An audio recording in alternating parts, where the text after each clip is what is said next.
Good morning, children. Good morning, ma'am. Today, we are going to start with a new topic. As I told you, we'll be learning about enzymes under the chapter biomolecules today. Enzymes, already you're familiar with the term. You're familiar with the molecules. You know that enzymes are proteins. And what role do they play? Can you tell me the names of some enzymes? Whether name some enzymes which you're familiar. In respiration chapter, photosynthesis chapter, we have learned about different enzymes. Class 10 also you have learned about different digestive enzymes. Whether, you know, none of the enzymes you're familiar with? Eh, Insulin. Insulin is an enzyme. Insulin is a hormone. Enzyme, like in your stomach, you have several enzymes. Pancreatic juice, there are different enzymes. Can anybody help him? Naureen? Any enzyme, let it be digestive or enzymes which carry out some other function. Pancreatic enzyme. Name it. I know in pancreatic juice enzymes are there. Name one or two. You don't know? None of you? Pepsin. Pepsin, trypsin, amylase.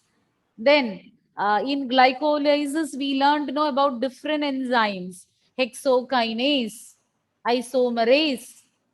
Then trypsin, lipase, amylase itself, different types are there. So many enzymes you have learned. What is the role of enzyme? Let it be digestion, respiration, whatever it is. What role do they play? Why enzymes are needed? Nandana, why do or what is the significance of enzymes? They act as catalysts. They act as catalysts. If it is the case of digestive enzyme, you can say they are biocatalysts produced inside our body, produced by living organisms, and artificially or synthetically also you can make enzymes. And these enzymes will help in speeding up what? Reactions. The reactions. Reactions. So when enzymes are present, they'll make the reaction to take place faster. For example, uh, carbon dioxide plus water. Okay, carbon dioxide plus water in presence of the enzyme carbonic anhydrase. Okay, forms carbonic acid. I'll repeat once again: carbon dioxide and water forms carbonic acid. When carbon dioxide combines with water, carbonic acid is formed. And if the enzyme carbonic anhydrase is absent, okay, then the number of molecules of carbonic acid formed is just 200 molecules per hour. Okay. But if we add or if carbonic anhydrase is present, then the number of carbonic acid molecules formed will be 600,000 per second.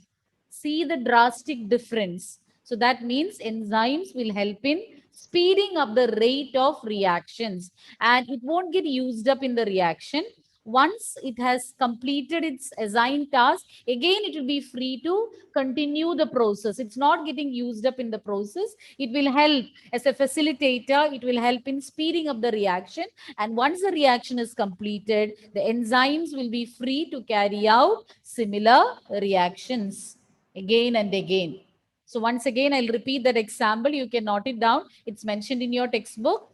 Water plus carbon dioxide forms carbonic acid. So if an enzyme is not there to catalyze the reaction, the number of carbonic acid molecules formed will be 200 per hour. Whereas when carbonic anhydrase or this enzyme is present, the molecules formed will be 600,000 molecules per second. Okay, so it can bring about a drastic difference in the rate of reaction. So let us learn more about enzymes, the types, their characteristic features, etc.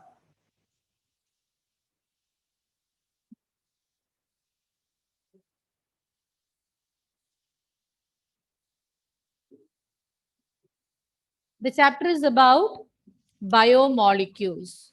Bio means something related to life. So biomolecules are those chemical compounds which are found in living organisms. Molecules found in living organism which are natural. You call it as biomolecules. And they include both organic and inorganic. When you say biomolecules, it can be either organic or inorganic. And we are going to discuss about enzymes. That is also a very important biomolecule. And about this particular biomolecule, we are going to learn today. Okay. So biomolecules are chemical compounds found in living organisms. They can be either organic or inorganic. And the biomolecule which we are going to learn today, as I already told you, is enzyme. Enzymes are proteins. All enzymes are proteins, but all proteins are not enzymes.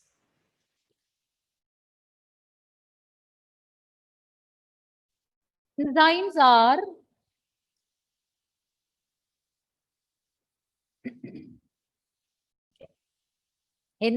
are biological catalysts which influence the speed of biochemical reactions. So these are biocatalysts produced in living organisms, and that will help in speeding up the rate of biochemical reactions. I told you, I gave you an example where you can compare the difference between the rate of reaction in presence and absence of enzymes. So these are biological catalysts which help in enhancing the speed or the rate of biochemical reactions. Almost all enzymes are proteins except ribozymes.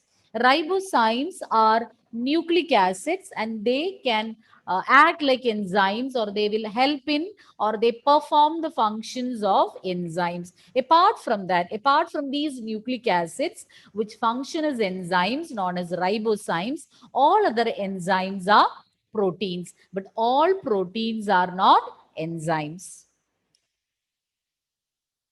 Enzymes have primary, secondary, and tertiary structure. That is, under proteins. Proteins are having different structure, and enzymes also, just like proteins, they can have either primary, secondary, or tertiary structure. In tertiary structure, the backbone of the protein or this enzyme will form so many folds. So if you take the tertiary structure of proteins or these enzymes, it's having some crisscross folds. Crisscross means like in an intersecting manner, to and fro, many foldings will be there. And with the help of these folds, they form some crevices or pockets. So in the enzymes or scattered on the enzyme, you can find some crevices, some gaps, or some pockets are there. That is with a purpose, because when enzyme combines with a substrate to form a product, it is into these pockets or crevices that they fit in. So that is having a significance. I'll repeat the point. Enzymes can have primary, secondary, or tertiary structure. And in tertiary structure, the enzyme will form some crisscross folding pattern, leading to the formation of some pockets or crevices or gaps in it. And these are the gaps into which the substrate will get inserted. These crevices, you call it as active sites. They form the active sites of enzymes. And when the enzyme is catalyzing a reaction, the substrate will fit into these crevices or gaps, which are known as active sites, to bring about the reaction. Hope you have understood. I'll quickly recap the points. Enzymes are biological catalysts. They help in improving or enhancing the speed of biochemical reactions. All enzymes are proteins. An exception is ribozymes. Ribozymes are nucleic acids with enzymatic functions, but all proteins are not enzymes. And enzymes can have, what happened, Andara? Enzymes can have primary, secondary, or tertiary structure. And in the tertiary structure, you can see some pockets or crevices scattered in the enzyme. And these pockets or crevices are formed by crisscross foldings. And these are having significance because you call them as active sites, and it is into these active sites that the substrate will fit in to form the product. So enzyme definitely should combine with the substrate, only then it can form the product.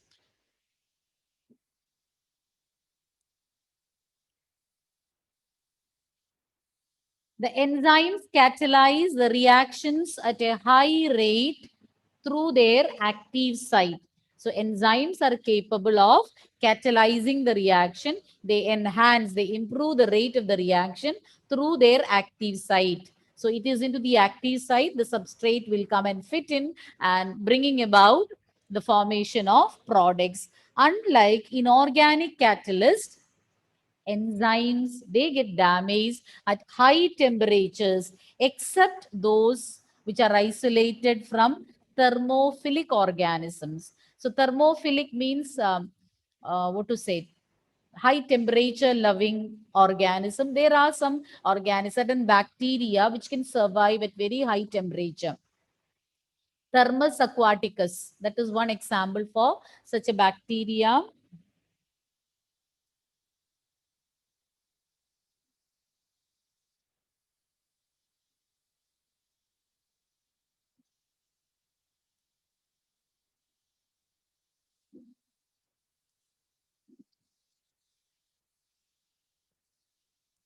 Thermus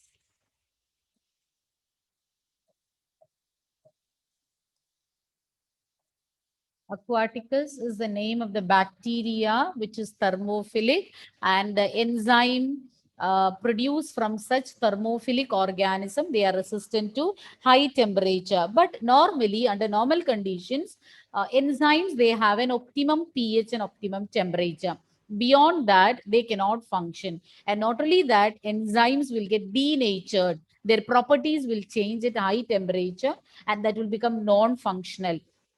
This is what happens in case of sunstroke and all. No, when the temperature increases, and this can spoil, this can damage the enzymes present. Enzymes will get denatured at higher temperatures. So when that happens, enzymes won't be able to catalyze any of the reaction. Their properties will be lost.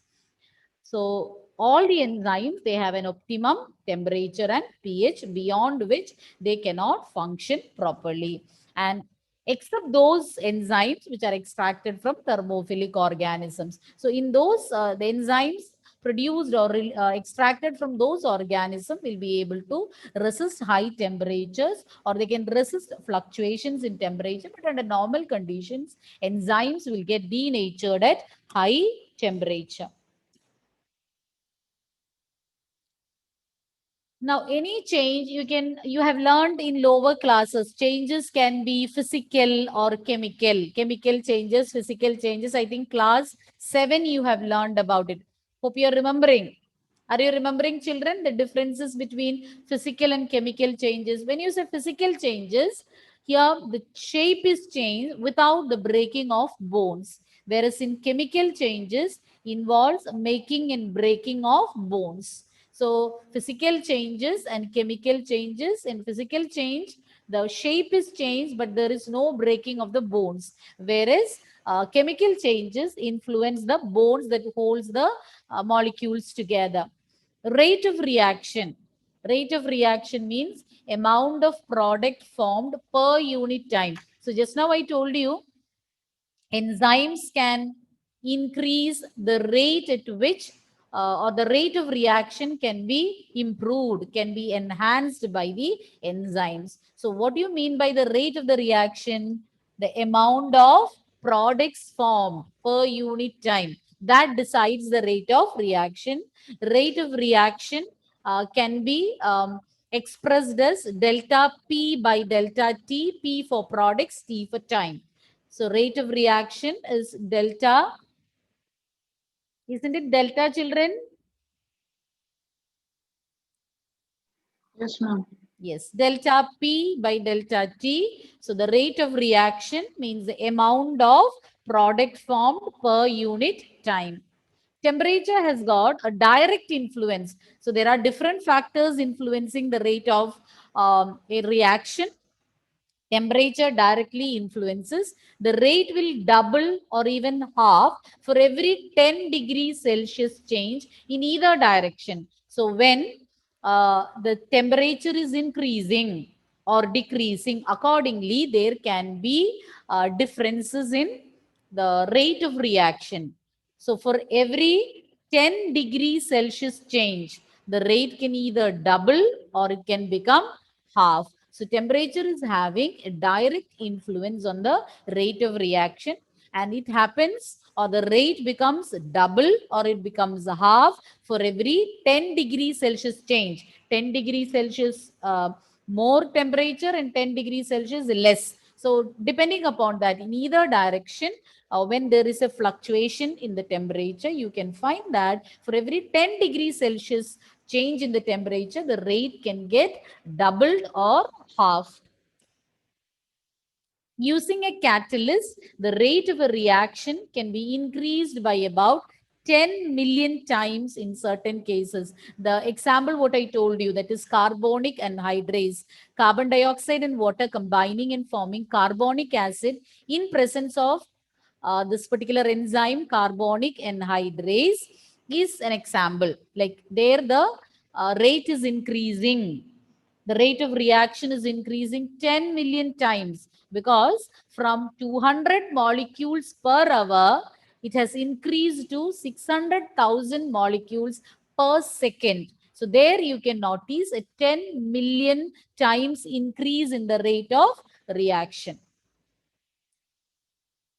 In a metabolic pathway, specific enzymes catalyze metabolic reaction. For that also, I give you the example. So metabolic pathway means multi-step chemical reaction, a chemical reaction which takes place in several steps, like glycolytic pathway. You have learned 10 steps are there.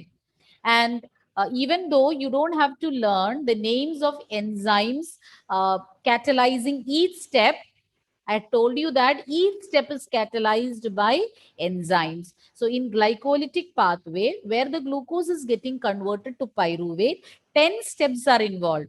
And each of these steps will be catalyzed by enzyme. So such a pathway, you can call it as metabolic pathway. Metabolic pathway means a multi-step chemical reaction where each step is catalyzed by same enzyme complex or different enzymes. So it can be catalyzed by the different enzymes or same enzymes of the enzyme complex. So in both cases, you call it as a metabolic pathway. An example for a metabolic pathway is glycolytic pathway, that is where glucose is getting converted to pyruvate molecules. Have you got it? Examples are not mentioned in the slide, but I had told you. I hope you're remembering the examples which I told, both the examples. You want me to repeat? Ma'am, the Oh. examples. Okay, I'll repeat again. The whole thing I'll repeat. Reactions can be physical or a change in chemical reactions. Any reaction change is brought about. It can be a physical change or a chemical change. In physical change, only the shape changes, but no change in the, or it's not affecting the bones. And in chemical change involving breaking, making and breaking of bones. See, can you give examples for physical and chemical changes, children? You Stretching of a know, rubber band is physical change. yes, stretching of Stretch a rubber rubber band. band or tearing paper into pieces, physical changes. But chemical change, burning that paper, okay, or burning a candle, all these are chemical changes. So in physical change, the shape changes, but bones are not affected, that holds the molecules together. Whereas in chemical change, the bones will be either broken or new bones will be formed. Rate of reaction is the amount of products formed per unit time. It can be represented as delta P by delta T, where P stands for product and T for time. And temperature, about the role of temperature, I told for every 10 degrees Celsius, change in the temperature, the rate can either double or it can become half. That means temperature is having a direct influence on the rate of reaction.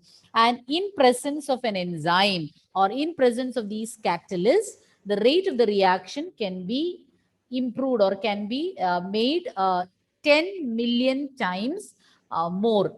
One example is the reaction between carbon dioxide and water to form carbonic acid. In the absence of a catalyst or in the absence of enzyme, the number of molecules of carbonic acid formed will be 200 per hour.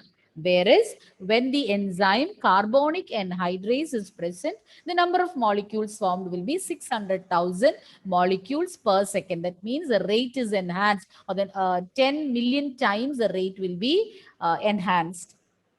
Then I told you about metabolic pathway. Metabolic pathway means a multi-step chemical reaction where each of these steps are catalyzed by same enzyme or different enzymes. That is known as metabolic pathway. And in a metabolic pathway, each of these steps, the different steps involved will be catalyzed by enzymes. One example that we have already learned is glycolytic pathway, whereby glucose is getting converted to pyruvate. It involves 10 steps and each step is catalyzed by an enzyme. And you don't have to learn all the enzymes catalyzing the different steps, but I think one or two enzymes like isomerase, hexokinase and all we had learned. But even though it is not mentioned in your textbook, each and every step is catalyzed by an enzyme. Okay, is that clear? Yes, ma'am. Yes? Okay. Next, we are going to learn about the process of enzyme action. How enzymes are catalyzing the reaction. The picture says it all. So here you can see this one is the enzyme. Let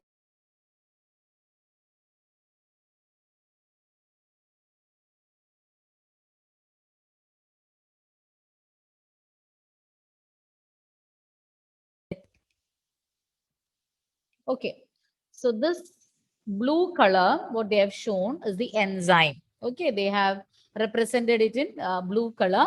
And here, as I told, here you can see some pockets or crevices. Okay, these are the active sites. And this one is the substrate. And this substrate should be converted to products. So what happens? The enzyme into this active sites of the enzyme, substrate will come and fit in. This is just like a lock and key arrangement. You know that only that specific key can fit into a lock and open or close it. Same is the case here. Enzymes are specific. Only that specific substrate can fit in because the substrate is also having its shape which is suited in such a way that it can fit in correctly into these active sites. So other substrate, that is why I told enzymes are specific in their action. So this should match. The enzyme and substrate should match just like a lock and key. Only then the reaction can proceed. And here you can see enzymes is attached to the substrate and forms ES complex or enzyme substrate complex. And there the enzyme will be converting the substrate into products. And here you can see the substrate has disappeared and in its place products have been formed. Substrate is a chemical that gets converted to product by the action of enzyme. Enzyme is represented by E, product by P, and substrate by S. So substrate is the chemical that will get converted into products by the action of enzyme. The substrate, yes, will get attached to the enzyme at its active site. So substrate will go and bind with the enzyme where at its active site and it will form a complex known as enzyme substrate complex. Once the substrate has fitted into the active site of enzyme, you call it as enzyme substrate complex. Transition state structure is a new structure of the substrate formed during the state. Yes. Slide. Yes. I'll go back to that once I complete the slide. Okay, Sanya? Transition state structure is the new structure of the substrate being formed when it is getting attached to the enzyme. Once the substrate has got attached to the enzyme, there will be some change in its structure because it's soon getting converted to products. So there arises some change in the structure of the substrate after it has got bound to the enzyme. So that structure you call it is transition state structure because it is in the transition stage. It's going to get converted to products. It is a transitional structure between substrate and product. So once the substrate is got attached to the enzyme, the next step is to form the products. So once it is got attached to the active site of the enzyme, the substrate molecule will undergo some changes in its structure. And you call it as transition state structure because that stage is the transition between substrate and product. So just before the formation of products and after the binding of substrate to the enzyme molecule, this change will appear. Finally, the substrate structure of the substrate will get converted to the structure of the product and the product will be released from the active site. Okay, I'll repeat all these points once again. Sania, I'm repeating it. Mechanism of enzyme action. Okay, mechanism of enzyme action. So you know that in enzyme action, what is happening? Enzyme will combine with the substrate and result in the formation of products. And substrate is the chemical which will get converted to product by the action of enzyme. So to begin with, substrate molecule, they will come and bind to the active site of enzyme, not anywhere. It's not coming and attached to some part of the enzyme, but it is specifically fitting into the active site. And if many substrates are there, okay, the enzyme or the substrate, the correct enzyme, that specific substrate only will fit into the enzyme. The other substrate molecules whose structure is not matching with the binding site or active site of the enzyme cannot fit in. That is why we say each enzyme is specific in its action. It can bind only with a particular substrate. And once the substrate has got attached to the enzyme, it forms a complex known as enzyme substrate complex. And Sani, is that okay? Yes, ma'am. You want to see it again? No, ma'am, it's okay. Okay. And once the substrate is got attached to the enzyme, there arises some change in the structure of the substrate. And you call it as transition state structure because now the substrate is in the transition stage to form products, because soon the substrate is going to get converted into products. So as a beginning for that, a change in the structure of the substrate will take place. And then what happens? It will result in the formation of products. The structure of the substrate will get converted to the structure of the enzyme, and once the products are formed, they will be released from the active site. And transition state structure, as I told, it's a transition stage between substrate and product. Is it clear? Is it clear? Yes, ma'am. Okay, so we'll continue next class. Okay, children, so we'll wind up and we have 2 more periods. So next class we'll continue. Okay, just go through what we have covered so that I'll come to know if you are having any doubts. So thank you, children.